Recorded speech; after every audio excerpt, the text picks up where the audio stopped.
एक खरगोश यूपीएससी की तैयारी कर रहा था कि तभी बैल आके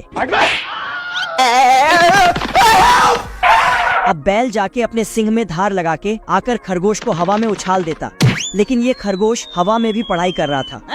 बैल पर फूलों की बारिश कर रहा था, तभी खरगोश की एंट्री होता है।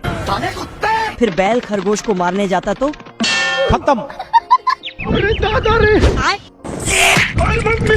खरगोश बैल के सिंह को ठोक कर मोड़ देता है, लेकिन बैल सिंह को खोल के क्या रे भिख मंगिया, खत्म। अब बैल अपने सिंह का धार बढ़ा रहा था कि तभी खरगोश बैल के सिंह को गुलेल बनाकर बैल को ही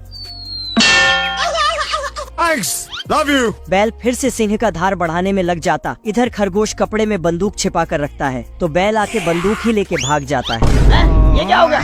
बागड़ बिल्ला बिल्ली के सपने देख रहा था, लेकिन तभी उसके सपने में पनौती की एंट्री हो जाती है। ये सब उन लौंडिया की वजह से हो रहा है। अरे भूल क्या हमरे सारे उपकार। बेचारे का सपना खराब हो गया। तभी एक प्लेन आता है जिसमें 3 बड़े कमांडो जाते हैं। उनके पीछे ये भी लग लेता है, लेकिन वहाँ पर भी ये छिछोरी हरकतें चालू कर देता है। तभी अलार्म बजता है। प्लेन क्रैश जो होने वाला है, अब सभी को कूदना पड़ेगा। साले सभी पैराशूट के कूद जाते हैं, लेकिन ये साला बागड़ बिल्ला बिना पैराशूट के ही छलांग मार देता है।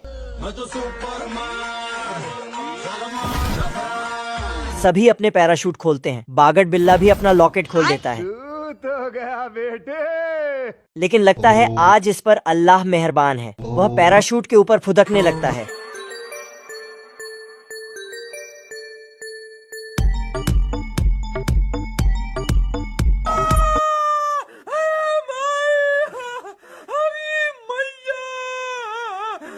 और साला झोपड़ी में क्रैश होता है मुर्गियों के बीच। तभी मुर्गा आ जाता है। ये किसान अपनी बत्तखों को लेकर जा रहा था और ज्यादा खड्डों के कारण बैलगाड़ी में तेजी से धक्का लगता है, जिसकी वजह से एक बत्तख का अंडा नीचे गिरकर फूट जाता है और एक प्यारा सा बत्तख का बच्चा निकलता है और जाकर सूअर के साथ दौड़ने लगता है। तभी एक सूअर इसे मारकर भगा देता है। फिर यह बहुत उदास हो जाता है। तभी इसको एक छोटा सा छेद दिखता है जिसमें मुर्गी के अंडे होते हैं और एक अंडा फूटा होता है जिसमें ये छुपकर बैठ जाता है। तभी एक मुर्गी आती है और अपने अंडों के ऊपर बैठ जाती है और कुछ देर बाद एक मुर्गा आता है और जैसे ही अंडे देखता है तभी अंडों से बच्चे निकलने लगते हैं। और जब बत्तख का बच्चा निकलता है तो यह मुर्गा बहुत बारीकी से उसे देखता है, लेकिन मुर्गे से मिल नहीं रहा था। फिर मुर्गा मुर्गी से बहुत बहस करता है और इस बच्चे को लात मार के बाहर कर देता है। फिर ये बच्चा उदास होकर एक पेड़ के नीचे बैठकर रोने लगता है और तभी यह मुर्गी अपने बच्चों को टहलाने ले जा रही थी। तभी एक बच्चा तितली के पीछे पीछे जाने लगता है और एक नदी में गिर जाता है और बत्तख का बच्चा ये सब देख लेता है और बचाने के लिए पानी में जाता है और मुर्गी का बच्चा नीचे गिरने वाला ही था, लेकिन बत्तख का बच्चा उसे बचाकर ले आता है और ये मुर्गा भी उसे अपने बच्चों में शामिल कर लेता है।